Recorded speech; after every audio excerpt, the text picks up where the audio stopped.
हाँ, अभय अभय आप जुड़ गए हैं। अभय मैं चाहूंगा कि अभय अभय आज मेरी तबीयत थोड़ी सी उतनी अच्छी नहीं है, तो मैं लंबा नहीं चल सकता था, इसलिए मैं चाह रहा था कि बहुत सारे लोग अगर आप जुड़ जाएं तो इस अभियान को आप लोग ही लीड करते। तो लेकिन फिर भी आप थोड़ा विलंब से जुड़े हैं। अभय, ये जो ईडी की जो कार्रवाई हुई है और बहुत 80-90 की संख्या में वहां पे ईडी ऑफिसर्स आए हैं, ऑफिशियल्स आए हैं, इसमें क्या कहना है आपका? आपको पहले तो आपको बधाई, आपके मूवमेंट को बधाई, और ये जो आंदोलन थे उन सभी लोगों को बहुत बहुत आभार व्यक्त करती लोगों ने जो आंदोलन को छेड़ा था उसका परिणाम अब मुझे देखने लगा है। सरकार को आप ज्यादा एज यूजुअल आपकी आवाज जो है, आपका इंटरनेट कनेक्शन ठीक नहीं है। एज यूजुअल हमेशा आपका इंटरनेट कनेक्शन खराब रहता है। आप कहाँ रहते हैं पता नहीं। तो साथ में हूँ सर, लेकिन मैं बता इससे काफी खराब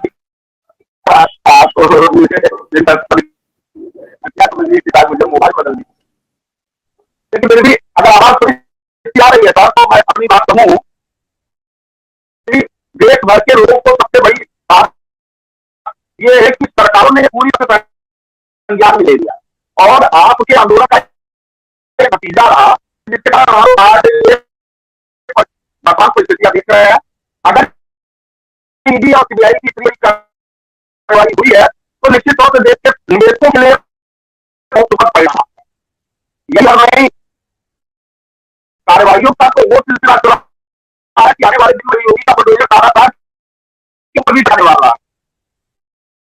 तो इनकी सभी कड़ाई को खोलती हुई आज जो आंदोलन सड़कों पे निकला है और तमाम बड़े मुजम्मिल पत्रकारों ने अपनी बातों को गंभीरता से रखा था, उसका नतीजा है और आज सरकारों तक ये बातें पूरी पहुंच रही है। और जैसे ही हम लोगों ने एक जन यात्रा जो है, यात्रा सड़कों से निकाल करके लोगों से कनेक्ट किया, इसकी मीटिंग लगातार जा रही है कि अब ये लोग न्यायपालिका में आपको घसीट सकते हैं। तो कार्यवाही के डर से बड़े पैमाने पर कार्रवाइयां हो रही है। अब कुछ सुखद परिणाम आने वाले दिनों में आपको देखने को है।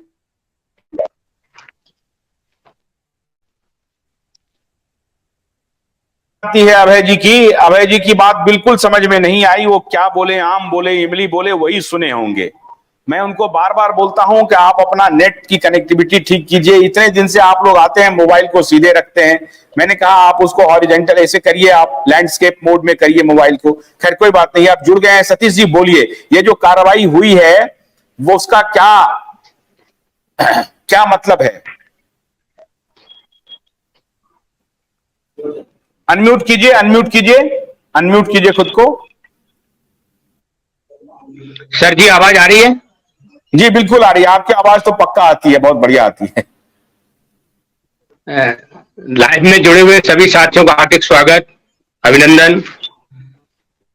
देखिए सर, जो प्रशासनिक कार्रवाई हुई है, काफी दिन के बाद या काफी देरी के बाद या संयुक्त ऑल इंडिया जन आंदोलन संघर्ष न्याय मोर्चा ने जो धरातल से लेकर के सभी राज्य तक पहुंचते हुए केंद्र तक संगठन पहुंचा और 13 करोड़ जमाकर्ता की आवाज को रखा और उसका परिणाम आपके सामने आज दिख भी रहा है।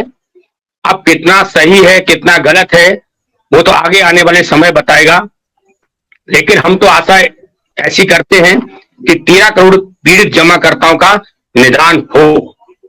और आपके मंच के माध्यम से भी मैं सभी को आह्वान भी करता हूं और कहा भी है कि जनहित याचिका हमारी शीघ्र अब लगेगी भी और पूरी तैयारी भी कर चुके हैं और इसका दबाव है, चाहे केंद्र सरकार पर हो और चाहे एजेंसियां जो काम कर रही हैं, जिसमें माननीय सहकारिता मंत्री अमित शाह जी ने कहा था कि 12, 13, 14 कंपनी को बिठा करके हमने बीच का रास्ता निकाला। बीच का रास्ता तो निकाला, लेकिन रास्ता निकालने के बाद 14 महीने बीत जाने के बाद परिणाम जो निकलना चाहिए वो परिणाम नहीं दिखा।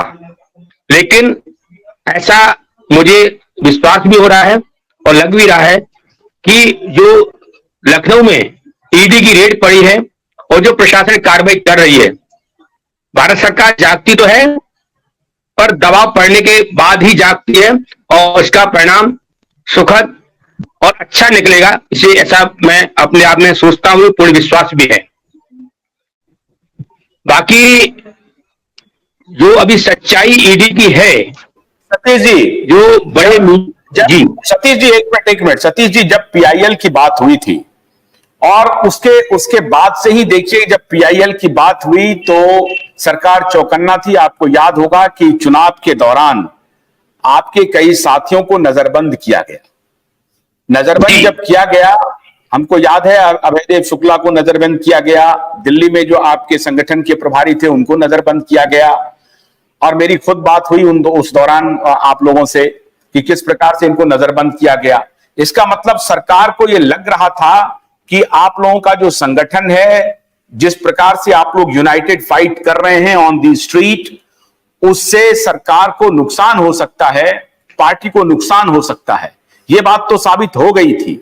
जिस दिन पीआईएल की घोषणा हुई उसके बाद से सरकार बहुत जोर से एक्शन में थी, और उसी वक्त जो आप लोगों को नजरबंद और ये सब करने की बात हो रही थी कि भाई देखो ये लोग तो अदालत का भी दरवाजा खटखटा रहे हैं और सड़क पर भी आंदोलन करने के लिए तैयार हैं, और इसीलिए आप लोगों को नजरबंद करने का भी कोशिश किया गया।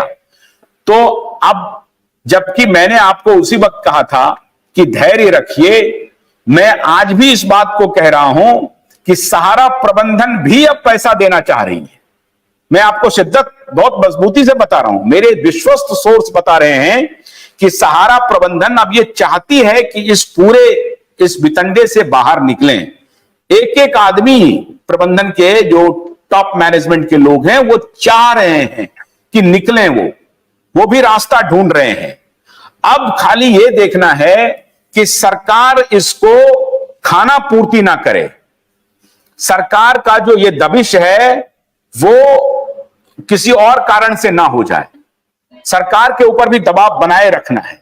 लेकिन मुझे ये उम्मीद है कि अमित शाह जी ने जो आप लोगों को आश्वासन दिया था, और कई एक जगह उन्होंने आश्वासन दिया, बिहार में आश्वासन दिया, उत्तर प्रदेश में आश्वासन दिया।